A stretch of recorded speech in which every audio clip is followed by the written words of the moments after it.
Kaixo, maitia etxan nago. Erlatz, zergatik zaude hain urduri? Zer eskutatzen duzu armairuan? Nik ez dut ezer eskutatzen. Dios, ez da posible? A ber, ez da ematen duena. Nola ez dela ematen duena? Traje bat da, gorbata eta guzti. Testura berriak probatu nahi nituen. Lioa eta tergala eta... Ara, oain hilebetea hasi zen dena. Hileta baterako traje bat jantzi behar nun eta... Gustatu egin zitzaidan.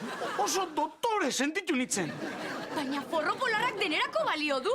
Bai txindokira joateko eta baita eskontza batera joateko ere. Baina nik gauza berriak probatu nahi ditut. Ni nazkatuta nago, hainbeste koretex eta hainbeste forro polarrekin. Ta, ze irudituko lizaizuke nik gaueko soinekoak jantziko banitu. Edo takoiak. Txarolezko zapatak. Botakaren A ber, ulertzezu, traje honekin bat atoz. Ta mendiko botak ze, Ez dira behar bezain onak zuretzat? Nik nire bizitza osoan jantzi ditut egunero. Hartu motxila, sartu zure gauzak ta ospa hemendik. Oain ez dokat motxilaik. Samsonite markako trolei honengatik kanbiatu asko zobea da. Eta motxila beharrean, bukatu da, ez zaitut berriro ikusi nahi.